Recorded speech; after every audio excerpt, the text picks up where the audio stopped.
사도행전 18장 23절에서 28절까지 말씀을 교도하겠습니다.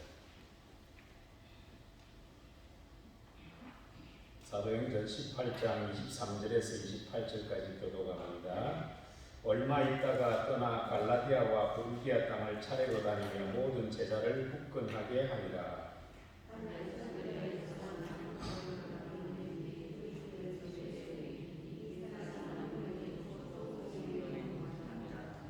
그가 일찍이 주의 도를 배워 열심으로 예수에 관한 것을 자세히 말하여 가르치나 요한의 세례만 알따르니라.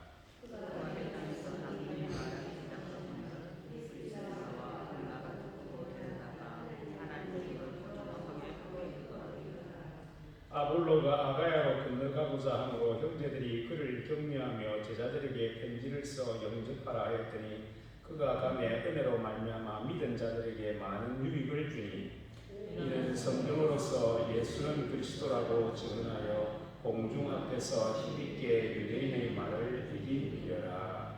아멘. 오늘 수요기도 자리에 나오신 성도 여러분 모두에게 주님 주시는 크신 은총과 복이 함께 하시길 축원합니다. 옆 사람하고 인사하십시오. 반갑습니다. 복 많이 받으세요. 사랑합니다. 은혜 많이 받으세요.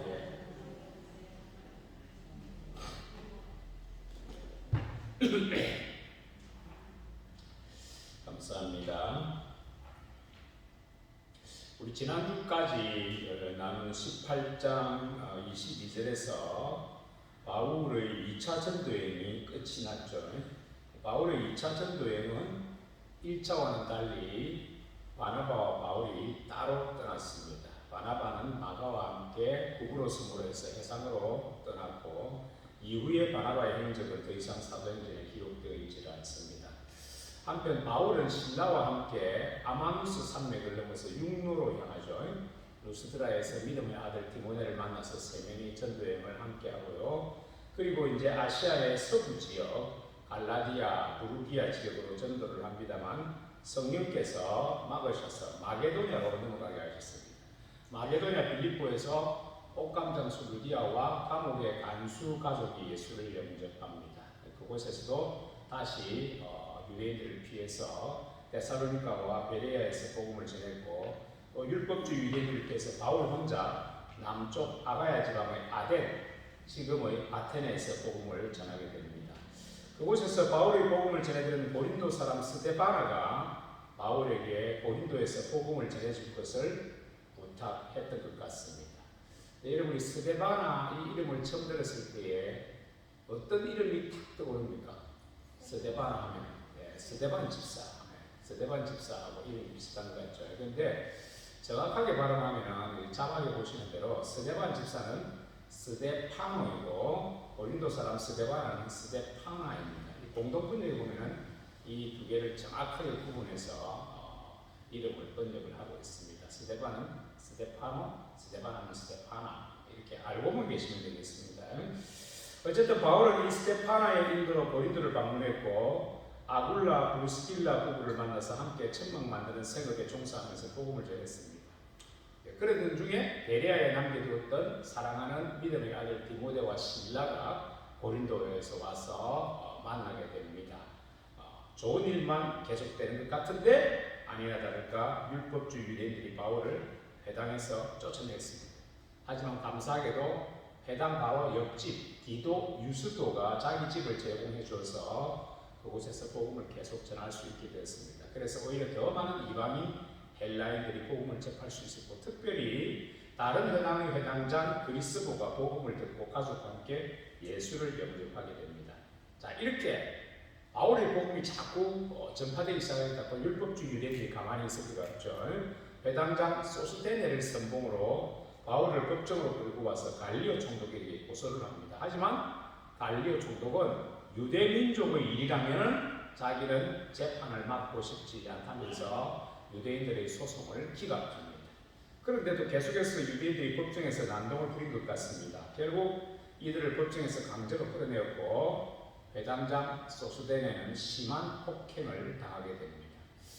교인 한 분이 고린도전서 1장 1절에도 소스데네가 나오는데 배당장 소스데네하고 어떤 관계가 있는지 물어보았습니다. 아주 좋은 질문입니다. 이 질문을 받으면 힘이 납니다. 그래서 제가 조금 더 연구를 해봤습니다. 고린도전서 1장 1절에 보면은 하나님의 뜻을 따라 그리스도 예수의 사도로 부르심을 받은 바울과 형제 소스데네, 사도행전 18장에 배당장 소스데네하고 이름이 똑같습니다. 이 고린도전서는 바울이 에베소에 머무는 동안 쓴 편지입니다. 그런데 바울이 고린도 교회에 쓴 첫 번째 편지 첫 문장에 형제 소스데네라는 이름을 언급한다는 것은 그만큼 이 소스데네라는 사람이 고린도 교인들에게는 친숙한 사람이라는 겁니다. 누군가에게 편지를 쓰는데 사람 이름을 함께 거론한다는 것은 편지를 쓰는 목적에 도움이 되기 때문입니다. 이런 관점에서 소스데네는 고린도 사람이고 고린도 교인들과 친한 사람임에 틀림이 없습니다. 바울이 에베소에서 고린도에 편지를 썼으니까 소스데네는 편지 쓸 당시에는 에베소에 거주하고 있었던 거죠. 그런데 사도행전 18장에 해당장 소스데네가 등장하는데 동일 인물이 아닌가라고 생각할 수가 있습니다만 그럴 가능성은 전혀 없다고 생각합니다. 100% 단정 짓는 건 아닙니다. 그럴 가능성이 거의 없다라는 거예요. 왜냐하면 해당장 소스데네는 우리가 보았듯이 사도 바울을 고소하던 사람이고 고린도전서에 등장하는 소스데네는 바울이 형제라고 부를 정도로 바울과 아주 친한 사람이고 동력자입니다. 물론 해당장 소스데네가 자신의 잘못을 깨닫고 크게 회심해서 예수를 영접하고는 그 이후 에베소에 와서 바울을 도와줬다면 가능한 일이죠. 충분히 그럴 수도 있습니다. 하지만 만약 해당장 소스데네가 회심해서 바울을 도와주는 그런 복음 사역자가 동력자가 되었다면 그렇게 놀라운 사건을 사도행전에 기록하지 않았을 리가 없고 바울이 자기 편지에서 언급하지 않았을 리가 없습니다. 그런데 고린도전서 1장의 소스데네는 이름만 딱 등장하고는 그에 대한 더 이상의 아무런 정보도 성경에 나오지를 않습니다. 그래서 결론은 해당장 소스데네와 고린도전서 1장의 형제 소스데네는 동명이인이 거의 틀림없을 겁니다. 마치 제자들 앞에서 베드로 사도 앞에서 헌금을 속인 아나니아와 바울의 눈에서 비늘이 떨어지도록 안수한 아나니아처럼 동명이인이라고 보면 되겠습니다. 어쨌든 바울이 형제라고 부른 소스데네와 동명이인인 해당장 소스데네를 필두로 바울을 고소하려고 했던 유대인들의 계획은 수포로 돌아가고 말았고 이 일을 계기로 유대인들은 더 이상 바울을 방해할 수가 없게 됩니다. 그래서 고린도에서 무려 1년 6개월을 거주할 수 있었던 겁니다. 18장 10절에서 하나님께서 바울에게 약속하신 말씀이 그대로 이루어진 거죠. 내가 너와 함께 있음에 어떤 사람도 너를 대적하여 해롭게 할 자가 없을 것이니 라고 말씀하셨죠. 하나님께서 바울에게 약속하신 그 말씀 그대로 유대인들이 바울을 총독에게 끌고 갔지만 바울을 해하지 못하고 오히려 해당장만 집단 테러를 당하고 바울은 무사히 풀려나게 됐습니다. 그리고 계속해서 복음을 오랫동안 전할 수 있게 되었습니다. 사랑하는 성도 여러분, 우리를 향한 하나님의 약속, 재앙이 아닌 평강을 주시고자 하는 하나님의 약속은 반드시 이루어짐을 믿으시길 바랍니다. 그리고 18장 18절에 보시면은 이제 바울이 1년 6개월을 지난 뒤에 2차 전도여행을 마감하고 수리아 안디옥 교회에 선교 보고를 하기 위해서 고린도를 떠나게 됩니다. 여기에 브리스길라, 아굴라도 함께 했죠. 그런데 18장 2절에 나오는 것과는 달리 남편 아굴라보다 아내 이름 브리스길라부터 먼저 언급을 하고 있다는 거예요. 그때나 지금이나 아내 이름이 먼저 나온다는 것은 대단히 특이한 경우입니다. 아내 이름이 먼저 나온 이유는 뭐냐? 남편 아굴라가 생업에 집중하는 한편 교회 일은 브리스길라가 맡았던 것 같습니다. 그러다 보니까 자연스럽게 브리스길라의 교회에서의 위치가 높아지고 그래서 성경에서는 브리스길라의 이름이 남편 아굴라보다 먼저 언급이 되었던 것으로 봅니다. 자, 근데 그렇다고 해서 브리스길라가 아굴라보다 모든 능력이 뛰어나기 때문에 남편이 모자라서 그렇다고 보면 안 되고요. 여기에는 남편 아굴라의 외조가 한몫하였기 때문입니다. 오늘날의 교회에서도 이런 경우가 많이 있다고 했죠. 대체적으로 남자보다 여자들이 교회 일을 많이 합니다. 그렇게 할 수 있는 이유는 아굴라 남편이 신앙적인 외조를 해주기 때문이라는 거죠.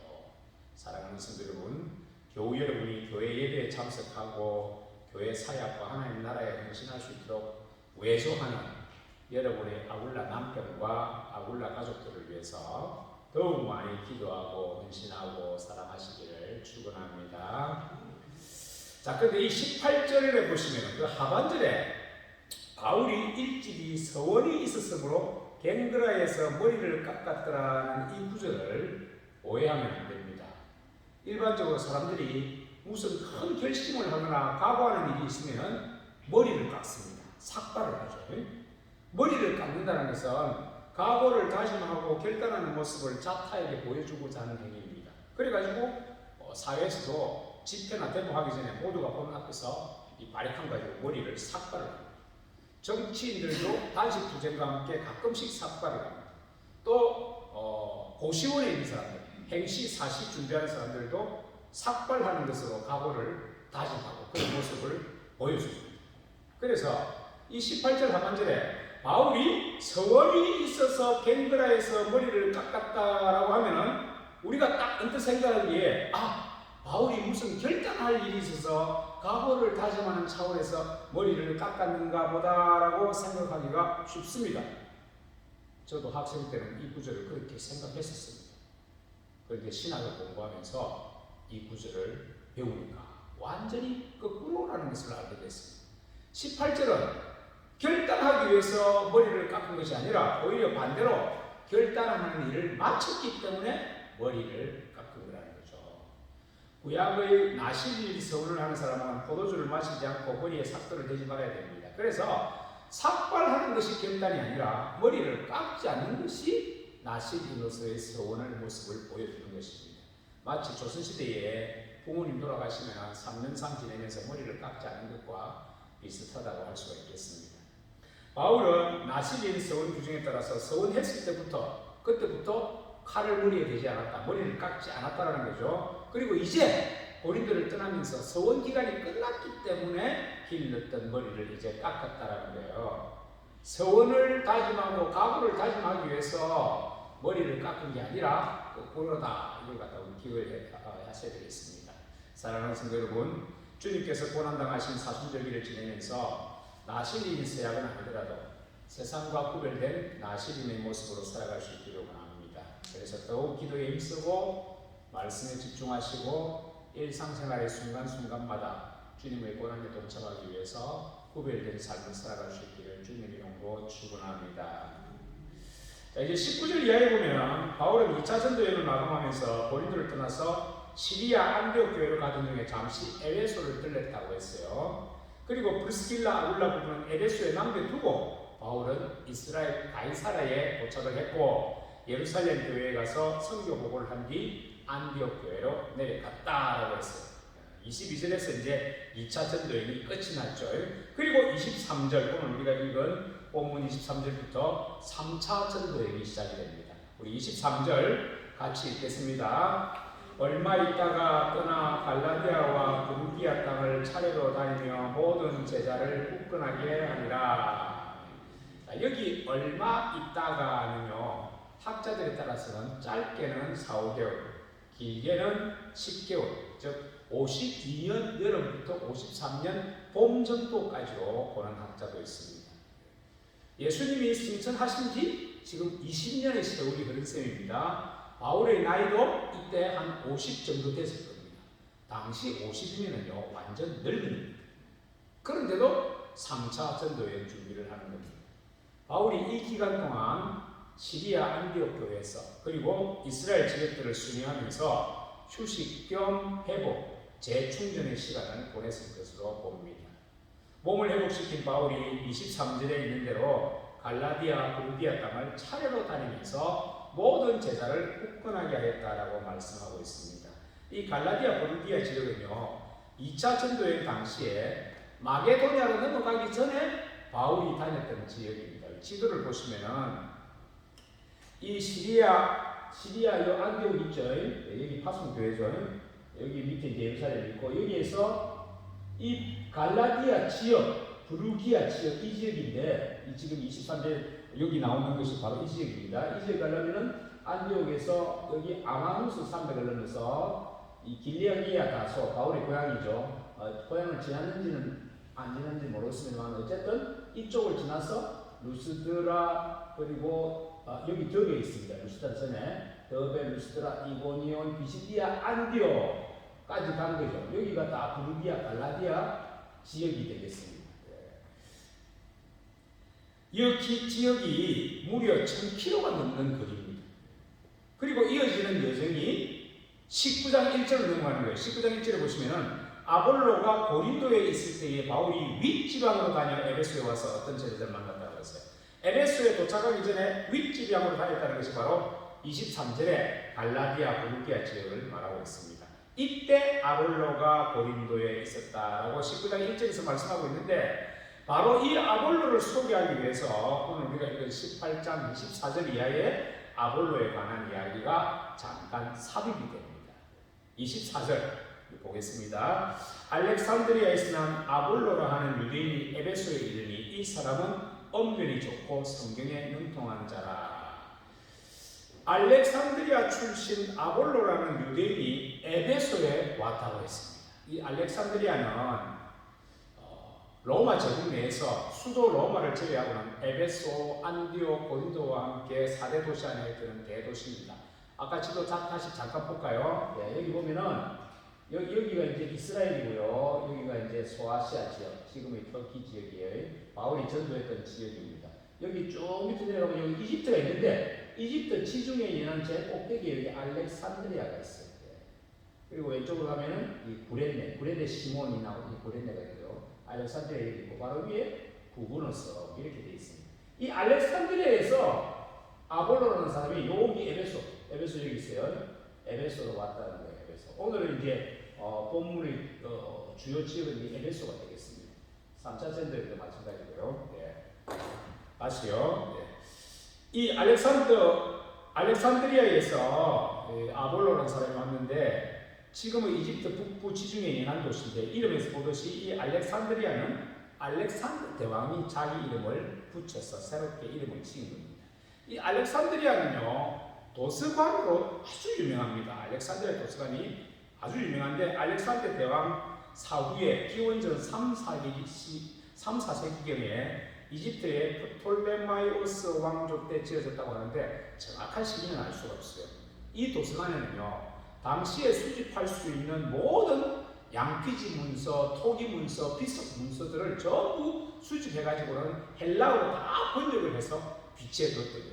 알렉산드리아에 기항하는 배들이 있으면요, 배를 전부 다 사사시 뒤져가지고 그 안에 문서들이 있으면은 전부 다 가져와가지고 그걸 복사를 해서 원본은 도서관에 두고 사본만 원주인한테 돌려주었다는 이야기도 전해질 정도로 이 도서관에 엄청난 당시로서의 사료 문서들을 수집했다는 거예요.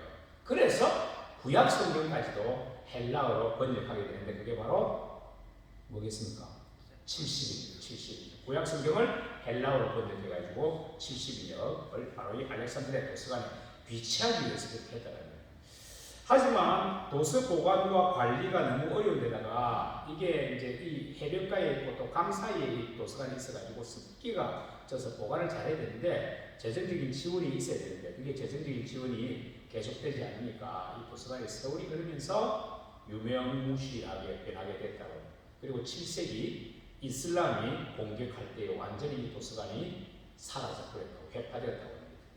이 아볼로가 바로 이 지식의 도시 알렉산드리아 출신이었는데 그래서 당연히 70인역 구약 성경을 읽었을 것입니다. 완전히 다 있었습니다. 그리고 24절에 보면은 이 아볼로가 언변이 좋고 성경에 능통했다라고 합니다. 언변이 좋았다는 것은요 수사하기에 뛰어났다는 것이고 웅변을 잘했다는 거예요. 말을 잘했다는 거죠. 그리고 성경에 능통했다는 것은 구약 성경에 능통했다는 겁니다. 우리가 신약 성경에 성경이라는 말이 자주 나오는데 신약 성경에서 성경이라고 말하면 전부 구약을 말합니다. 그리고 이 구약은 대부분 다 70인역을 말했습니다. 계속해서 25절 보시면은 그가 일찍이 주의 도를 배우고 열심으로 예수에 가는 것을 자세히 말하며 가르치나 요한의 세례만 알 따름이라. 아볼로가 일찍이 주의 도를 배웠다는 것은 자기 고향 알렉산드리아에서 예수님에 관한 것을 익히 듣고 배웠다는 거예요. 하지만 이 아볼로의 주님에 관한 지식의 한계는 요한의 세례까지였다는 거예요. 이 요한이 예수님의 오실 길을 예비한 선지자였지만은 요한은 예수님의 십자가 죽음과 부활을 직접 보지는 못한 사람입니다. 그래서 요한의 세례만 안다는 것은 곧 예수님의 십자가 죽음과 부활을 모른다는 거예요. 아무리 언변이 뛰어나고 구약 성경에 능통해도 예수님을 전파하면서 십자가와 부활을 이야기하지 않으면 아무 소용이 없습니다. 브리스길라 아굴라 부부가 아볼로의 이런 설교를 들은 거예요. 설교를 들어보니까 말은 너무 잘하는데, 청산유수같이 잘하는데 그 내용 속에 알맹이가 빠져있는 거예요. 26절입니다. 26절 같이 읽어볼까요? 그가 회당에서 담대히 말하기 시작하거늘 브리스길라와 아굴라가 듣고 데려다가 하나님의 도를 더 정확하게 풀어 이르더라. 아볼로가 회당에서 설교하는 내용을 브리스길라 아굴라 부부가 들어보니까 그 설교 내용에 하나님을 전하고 예수님을 전하긴 하는데 십자가가 빠져있는데, 부활이 빠졌는데, 그래서 아볼로를 자기 집으로 데리고 가서 데려다가는 것이 자기 집으로 데려간 거예요. 하나님의 도, 곧 십자가의 도를 정확하게 풀어서 알려주었다는 거예요. 여러분, 이 26절 이 구절이 정말로 중요한 구절이고 감동이 되는 구절입니다. 오늘 우리가 나눌 구절이 바로 이 26절입니다. 26절에 등장하는 브리스길라 아굴라 부부나 아볼로 모두 참으로 좋은 사람입니다. 이 26절만 딱 보면은 이 사람들이 진짜 좋은 사람들이라는 것을 우리가 알 수가 있습니다. 왜 좋은 사람이냐? 아굴라 브리스길라 부부는 고린도에서 1년 반을 바울과 같이 지내면서 십자가의 도에 대해서 수도 없이 들었을 겁니다. 그런데 아볼로의 설교를 들어보니까 십자가가 빠지는 거예요. 아볼로가 구약 성경만 인용했지 십자가의 죽음과 부활을 이야기를 하지 않는 겁니다. 자, 보통 사람 같으면 그 자리에서 일어나서 따질 수도 있습니다. 아니면 설교 마치고 내려오는 걸 보고 회당 안에서 그 이야기를 할 수도 있습니다. 그런데 브리스길라는 그렇게 하지 않았다는 거예요. 조용히 따로 자기 집으로 데려갔다는 거예요. 집으로 불렀으면 식사 대접해야 돼요. 정성껏 음식을 차리고 식사를 마친 뒤에 차를 마시면서 자신들이 배운 십자가의 도를 자세하게 가르쳐 주었다는 거예요. 아볼로가 그 이야기를 듣고 감사하게 답했습니다. 여러분, 아볼로는 아까도 말씀드렸듯이 수사하게 뛰어나고 말 잘하는 사람이에요. 그리고 구약 성경에 통달한 사람입니다. 오늘날로 치면요, 신학대학 교수급입니다. 브리스길라 부부는 바울 목사로부터 성경 공부를 했습니다만 그래도 평신도, 오늘날로 치면은 권사 집사입니다. 그리고 아굴라 브리스길라 부부의 직업은 뭡니까? 천막 만드는 거예요. 요즘 같으면은 이게 작은 이동식 주택 만드는 직업입니다. 쉽게 말하면요, 노가다 출신 권사 집사가 신학대학 교수가 설교하는데 현장에서 지적을 한다면은 기분이 어떻겠습니까? 자존심 엄청 상할 거예요.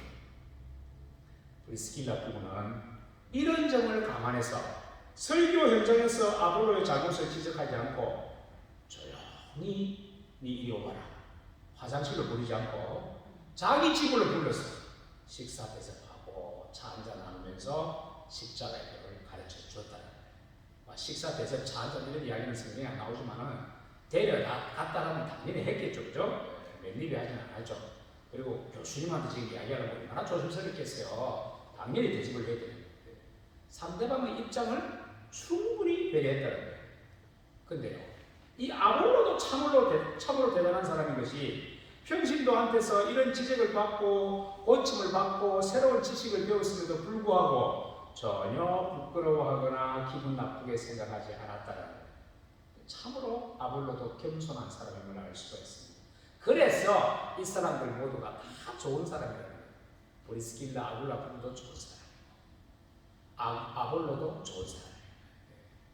사랑하는 성도 여러분, 우리가 이 브리스길라 부부의 상대방을 배려하는 마음을 배우시기 원합니다.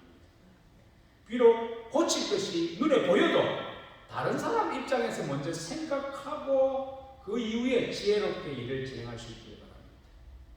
그리고 아볼로처럼 겸손한 사람이기를 원합니다. 아무리 내가 학력이 뛰어나고 인생 경력이 풍부해도 비록 나보다 배운 것이 없고 인생 경험이 미천한 사람이 나의 잘못을 이야기한다고 할지라도 결코 기분 나쁘게 생각하지 말고 겸허히 자신을 돌아보고 나의 잘못을 겸손히 받아들일 수 있기를 축원합니다. 우리가 아볼로를 배우고 브리스길라 아굴라 부부의 이 모습을 배우고 상대방을 배려하자. 얼마나 섬세한 마음이에요. 아볼로의 겸손을 배우자. 26절 읽고 또 읽어요. 진짜 좋은 말씀. 자, 이런 일이 있고 난 뒤에 27절에 보니까 갑자기 아볼로가 아가야 지방으로 간다는 거예요. 아가야가 어디입니까? 고린도, 아테네 있는 아가야, 그리스 남부 지역이에요. 27절에 아볼로가 아가야로 건너가고자 함으로 형제들이 그를 격려하며 저희들에게 편지를 써 영접하라 했더니 그가 가며 은혜로 말미암아 많은 믿은 자들에게 많은 유익을 주니 고린도로 간다는 거예요. 아볼로가 삐kis을까요? 브리스길라 부부한테 삐키가지고 예시와 미스라고 고린도로 갔을까? 19장 1절에 보면 아볼로가 고린도에 있을 때라는 말은 이미 고린도에 갔다는 거죠. 그죠? 이 아볼로는 브리스길라 부부부터 십자가의 죽음과 부활에 대해서 정확하게 자세하게 배웠습니다. 그동안 요한의 세례까지만 알았는데 비록 노가다 권사 집사지만 그들로부터 이전에 알지 못했던 십자가의 부활에 대해서 배웠다. 그리고는 고린도를 갔다는 거예요. 혹시 브리스길라 앞에서 지식적으로 창피를 당해가지고 내가 더 이상 여기에 있으면 안 되겠다 싶어가지고 삐져서 가는 걸까? 결코 아닙니다. 오늘 본문에는 나오지 않습니다만 신약 성경 베자 사본이 있습니다. 베자 사본. 깔뱅하고 같이 일을 했던 베자라는 사람이 있는데 이제 그 사람에게까지 전해진 신약 성경 사본이 있습니다. 한 4, 5세기경에 써졌다고 이야기를 하는데 이 베자 사본에 보면은 이 구절에 보면은 에베소에 있는 고린도 출신 사람이 아볼로에게 강력하게 고린도에 가주기를 요청했다라는 구절이 나옵니다. 마치 아테네에서 바울의 설교를 들은 스데바노가 바울에게 고린도로 가기를 부탁했던 것처럼 그렇게 부탁했다라는 거예요. 고린도 출신 사람들입니다. 에베소에 있는 고린도 출신 사람들이 아볼로의 설교를 들어보니까 구약 성경에도 능통하고 말도 너무 잘하니까 와, 고린도에 가가지고 저 율법주의 유대인들이 코를 납작하게 만들어줬으면 좋겠다고 생각했던 것 같습니다. 그래서 강력하게 고린도에 가주기를 건의했고 고린도 출신 사람들이 아볼로에게 추천서를 써줬습니다. 고린도 교회에서 왔던 브리스길라 아굴라 부부도 당연히 추천서를 써줬을 겁니다. 1년 반 가까이 이들 부부가 고린도 교인들하고 같이 지냈으니까 아는 사람들도 많았을 겁니다. 그래서 브리스길라 부부의 추천서를 받으면 고린도 교인들이 아볼로를 잘 대해 주었을 겁니다. 결국에 에베소에 있는 고린도 출신 사람들이 기대했던 대로 아볼로는 고린도에 가가지고 유대인들을 꼼짝 못하게 만들어 버렸다라고 28절에서 이렇게 말씀합니다. 이는 성경으로서 예수는 그리스도라고 증언하여 공중 앞에서 힘있게 유대인의 말을 이긴 이르라. 아볼로는 맨날 율법을 들이대면서 할례받지 않으면 구원받지 못한다고 억지 주장을 펼치는 유대인들 코를 납작하게 만들어버렸습니다. 다시는 입을 열지 못하도록 입을 봉해버렸습니다. 구약에 능통하니까 구약 성경을 인용하면서 예수 그리스도를 증언하니까 이 유대인들이 할 말이 없는 거예요. 자기들도 구약을 인용하려고 해도 아볼로 앞에서는 미천이 딸리는 거예요. 결국 아볼로가 유대인들의 말을 이겼다. 이렇게 아볼로가 고린도에서 승승장구할 때에 바울이 에베소에 도착하게 됩니다. 그러니까 지금까지는 어쨌든 바울과 아볼로는 한 번도 만나지를 못하는 거죠. 서로 길이 엇갈리게 되는 거죠. 이 에베소는 로마 제국 안에서 수도 로마를 제외하면 알렉산드리아, 안디옥, 고린도와 함께 4대 도시에 드는 대도시입니다. 교통과 상업과 무역이 성한 도시입니다. 그러다 보니까 자연의 사치와 향락이 극에 달하는 도시입니다. 이 에베소에 이제 다음 주에 우리가 나눌 19장에 보면 아데미 신전 이야기가 나오는데 여기 여자 사제들만 해도 수천 명이 넘었다고 합니다. 여사제들은 이 우리 고린도의 아프로디테 신전과 마찬가지로 전부 공식적인 매춘부들입니다. 그러니 에베소 또한 사치와 향락과 음란이 극에 달한 도시가 될 수밖에 없는 거예요. 이 아데미 신전이 어떤 신전이냐? 세계 7대 불가사에 속하는 건축물로 알려지고 있습니다. 이 신전의 길이가 130m, 폭이 67m, 기둥의 수가 자그마치 127개라고 합니다. 아테네의 파르테논 신전의 4배 크기라고 합니다. 하지만 이런 신전도 이제는 다 사라져버리고 터만 겨우 남아있다고 합니다. 이렇게 고대 그리스 로마에 유명했던 신전들은 대부분 다 파괴되고 사라지고 없지만 하나님의 말씀은 지난 2000년 동안 살아 역사하면서 전 세계로 퍼져나갔다는 거예요. 이런 하나님을 믿는 우리 모두는 복 있는 자인 줄로 믿습니다. 자, 바울이 에베소에 도착을 했는데 이 도착한 뒤에 일어난 19장 이야기는 다음 주에 나누도록 하겠습니다. 오늘 우리에게 주신 말씀은 아까 26절 한 구절이에요. 브리스길라 부부의 배려심과 아볼로의 겸손을 배우시기로. 예수 믿는 우리 크리스찬은 모든 경우에 항상 상대방의 기분과 입장을 배려하는 마음을 가졌으면 좋겠습니다. 내가 지금 이 말을 하면은 상대방이 어떤 생각을 할까? 기분 나쁘진 않을까? 마음 상하진 않을까? 그렇다면 어떻게 했으면 좋을까? 이런 걸 좀 생각을 하자는 거예요. 아무 생각 없이 막 말려뱉는 사람이 있어요. 상대방이 어떻게 생각하든 내 하고 싶은 대로 막 말려뱉고 상대방이 뭐 어떻게 보든 내 하고 싶은 대로 막 행동하는 사람이 있어요. 브리스길라 아볼로 부부 보세요. 아볼로 교수님을 생각을 하는 거예요. 그래가지고 내가 아는 이 십자가의 도를 막 이야기하고 싶은데 입이 다작다작 끓이는데